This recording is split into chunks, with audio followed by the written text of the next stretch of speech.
ఇది ఒక వినూత్నమైన కార్యక్రమం. ఆ పిల్లలకు దారి తెలియదు. వాళ్ళ అమ్మా నాన్న వాళ్ళ తాత నాన్నమ్మ ఉన్నారు, కానీ వాళ్ళకు కూడా ఏం తెలియదు ఆ వయసులో. ఎవరో తెలిసిన వ్యక్తి బాగా చదువుకోమని, అదే మరిగా ఈరోజు కళా వెంకటరావుతోనో ఇలాంటి పరిచయాలు ఉంటాయి, ఆ పరిచయం పెట్టుకొని అదే మరి మా కలెక్టర్ కూడా పనిచేస్తాడు, ఉద్యోగం ఇప్పించగలిగితే ఈ పిల్లల జీవితాలు బాగుపడమే కాకుండా ఇంకొక 10 మందికి సహాయం చేసే శక్తి సామర్థ్యం ఈ పిల్లలకు రావాలనేది నా ప్రగాఢ ఆకాంక్ష. అందుకే ఇప్పుడు ఈ కార్యక్రమాన్ని మనస్ఫూర్తిగా స్వాగతం పలుకుతూ మరొకసారి ఇద్దరికి కూడా అమ్మా నాన్న లేదు, ఒక ఇల్లు మాత్రం ఉంది, ఇద్దరికి ఒక పని చేస్తాను.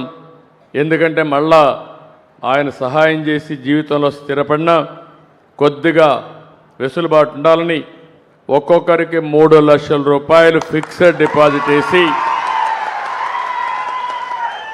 రేపు ఏదైనా అవసరమైతే జీవితంలో స్థిరపడడానికి ఆ డబ్బులు ఉపయోగించుకున్నట్టుగా ఇద్దరి పిల్లలకు అండగా ఉంటానని చెప్పి మీ అందరికీ తెలియజేస్తున్నా. Thank you. ఓకే అమ్మా, బాగా చదువుకుంటావా? మీ చెల్లెలు కూడా బాగా చెప్తావా? చెప్పు, అందరికీ చెప్పు. అందరికీ ఒక మాట చెప్పు, నువ్వు నేను బాగా పైకి వస్తానని చెప్పు. నీవు ఈ ఊరిలో ఉంటాగా నిన్ను చూస్తారు వాళ్ళు రేపటి నుంచి. నీలో ఒక సంకల్పం రావాలి, ఒక పట్టుదల రావాలి. నువ్వు మీ చెల్లెల కంటే పెద్దదానైనప్పుడు బాధ్యత తీసుకోవాలి. ఆ అమ్మాయికి కూడా గైడ్ చేసి ఇద్దరు జీవితంలో బాగా సెటిల్ అవ్వాలని ఒక సంకల్పం తీసుకుని నీకు ఏ ప్రాబ్లం ఉన్నా కలెక్టర్ని గలవు. అదే మరిగా రాజుగారు ఉన్నారు, నీకు అన్నీ చేస్తారు, పైకి రావాలి. ఆ మాట చెప్పి వస్తానని చెప్పి పైకి బాగా కష్టపడతాను. నేను బాగా చదువుకొని మంచి జాబ్ తెచ్చుకొని మా చెల్లిని బాగా చూసుకుంటాను. మీ చెల్లెలు చూసుకోవాలి, మీ తాతని మీ నాన్నమ్మని కూడా చూసుకోవాలి.